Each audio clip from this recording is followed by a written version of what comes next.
Oke sobat calon guru semuanya, pada pengumuman hasil kelulusan P3K 2024 di sini terdapat berbagai macam kode yang mana pada intinya yang lulus itu adalah yang mendapatkan kode L di belakang kode R1, R2, R3, R4 maupun juga R5 ya. Nah, di sini tentunya teman-teman banyak sekali yang bertanya untuk yang R2 dan juga R3 tanpa L itu nanti kira-kira bagaimanakah nasibnya? Apakah bisa diangkat menjadi P3K paruh waktu? Dan pada video ini kita akan memberikan kabar gembira terbaru ya untuk teman-teman R2 dan juga R3 tanpa L. Ini nanti bisa diangkat menjadi P3K paruh waktu. Nah, kira-kira seperti apa syaratnya dan tahapannya nanti seperti apa? Silakan simak video ini sampai selesai. Namun sebelum kita lanjutkan, perlu saya ingatkan bagi teman-teman yang mungkin baru pertama kali menemukan channel calon guru, silakan klik tombol subscribe-nya dan aktifkan notifikasi loncengnya sehingga nanti jika ada video terbaru kalian nggak akan ketinggalan informasi. Oke, informasi pertama di sini kita kutip dari jpnn.com ya, yaitu Kepala BKN bilang R2 dan R3 bisa diangkat menjadi P3K paruh waktu. Seperti yang kita kutip dari Jakarta, Kepala BKN Zudan Arif Fakhrullah menyampaikan R2 dan R3 tanpa L pada pengumuman kelulusan P3K tahap 1 bisa diangkat menjadi P3K paruh waktu ya. R2 adalah honorer K2, kemudian R3 merupakan honorer terdaftar di database BKN. Beliau menjelaskan pengangkatan R2 dan juga R3 menjadi P3K paruh waktu itu sudah diatur dalam surat Menpan RB nomor B239 MSM 0100/2025 tertanggal 14 Januari 2024. Dan nanti kita akan coba cek yaitu untuk suratnya ya teman-teman.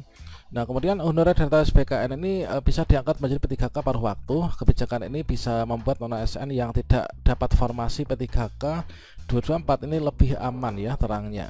Dalam surat tersebut ada beberapa ketentuan bagi honorer database BKN yang diangkat P3K paruh waktu, yaitu telah mengikuti seleksi CPNS tetapi tidak lulus. Nah, selanjutnya peserta telah mengikuti seluruh tahapan seleksi P3K tahap 1 dan juga tahap 2 tetapi tidak dapat mengisi lowongan kebutuhan ya. Dan beliau menambahkan instansi perintah ini dapat mengusulkan pengangkatan P3K paruh waktu menjadi P3K berdasarkan pertimbangan ketersediaan anggaran ya teman-teman. Nah, sekarang kita cek yaitu untuk surat Menpan-nya ini seperti apa, coba kita buka ya.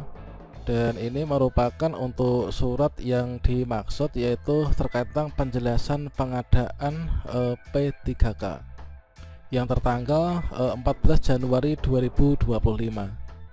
Dan di sini dalam rangka melaksanakan amanah pasal 66 Undang-Undang Nomor 20 Tahun 2003 tentang ASN, ia menyebutkan bahwa pegawai non ASN atau nama lainnya ini wajib diselesaikan penataannya paling lambat Desember 2024 ya.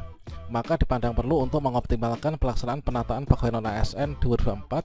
Dan di sini disampaikan yaitu hal-hal sebagai berikut. Untuk yang pertama, yaitu pegawai non ASN yang terdaftar dalam pangkalan data atau database pegawai non ASN BKN ya. Ini dapat melamar pada seleksi P3K tahap 2. Nah, apabila memenuhi ketentuan ini. Ya, mana untuk saat ini tinggal beberapa jam lagi ya. Kalau misalkan kita lihat di laptop saya ini jamnya itu sudah tutup teman-teman. Yaitu yang tidak memenuhi syarat ya, TMS di seleksi administrasi tahap 1, kemudian tidak memenuhi syarat atau TMS pengadaan CPNS, kemudian belum melamar pengadaan ASN, memenuhi syarat atau MS seleksi administrasi namun tidak mengikuti seleksi kompetensi tahap 1, kemudian memenuhi syarat atau MS seleksi administrasi namun tidak mengikuti seleksi CPNS ya tahun anggaran 2024. Dan yang kedua, pegawai non ASN yang terdaftar dalam database BKN ini nanti diangkat menjadi P3K paruh waktu ya apabila memenuhi ketentuan berikut ini. Yang pertama, telah mengikuti seleksi CPNS namun tidak lulus, kemudian telah mengikuti seleksi seluruh tahapan seleksi P3K tahap 1 dan juga tahap 2 namun tidak mendapatkan namun nggak dapat yaitu mengisi lowongan kebutuhan. Dan untuk yang poin ketiga itu adalah instansi pemerintah ini nanti dapat mengusulkan pengangkatan P3K paruh waktu menjadi P3K ya berdasarkan dari pertimbangan ketersediaan anggaran dan hasil penilaian atau evaluasi kinerja ya setelah mendapatkan persetujuan pengangkatan atau penetapan kebutuhan dari Menteri Pan RB. Inilah untuk surat edarannya, yaitu teman-teman yang terdaftar di database BKN ini nanti bisa diangkat ya untuk P3K pada waktu, yaitu utamanya teman-teman yang memiliki kode R2 maupun juga R3 ini adalah yang tanpa L atau tidak mendapatkan formasi ya teman-teman. Sedangkan untuk mekanisme terkait tentang pengangkatan dan juga hal detail tentang P3K paruh waktu itu diatur dalam Kemenpan RB nomor 16 tahun 2025. Dari sini kita bisa lihat yaitu di bagian memutuskannya ya. Yang mana di sini adalah di sini nanti untuk pengadaan P3K paruh waktu ini kita bisa lihat di diktum ketiga. Ini nanti untuk mengisi kebutuhan pada jabatan sebagai berikut. Yang pertama adalah untuk jabatan guru, kemudian tenaga pendidikan, ini adalah nanti bisa untuk paruh waktu ya. Kemudian tenaga kesehatan, kemudian tenaga teknis, kemudian pengelola umum operasional, operator layanan operasional, pengelola layanan operasional dan juga penata layanan operasional.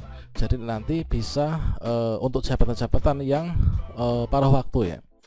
Nah, selanjutnya di sini adalah dari tadi yang kita baca ya, yaitu pada surat edaran Menpan RB bahwasanya bagi teman-teman yang ingin diangkat di sini maka harus melalui mekanisme seleksi yaitu seleksi ASN 2024 yaitu baik itu CPNS maupun juga P3K. Namun di sini digarisbawahi bahwasanya inilah untuk teman-teman yang masuk di database BKN alias yang mendapatkan kode R2 maupun juga R3 ya. Dan kemudian di sini nantinya itu adalah teman-teman meskipun kita itu paruh waktu nanti kita itu mendapatkan nomor induk P3K ya, samanya dengan P3K yang full time. Jadi kita mendapatkan nomor induk P3K atau nomor identitas pegawai ASN. Nah, kemudian untuk pengadaan paruh waktu itu nanti adalah untuk alurnya seperti yang ada pada diktum ke-7 yaitu dari PPK mengusulkan rincian kebutuhan paruh waktu kepada menteri. Kemudian rincian itu diusulkan seluruhnya ya oleh PPK. Kemudian Menpan RB di sini nanti menetapkan kebutuhan rincian kebutuhan P3K paruh waktu ya pada setiap instansi pemerintah. Kemudian rincian kebutuhan paruh waktu itu terdiri dari jumlah, jenis jabatan, kualifikasi pendidikan dan juga unit penempatan. Kemudian PPK mengusulkan nomor induk ya, nomor induk P3K.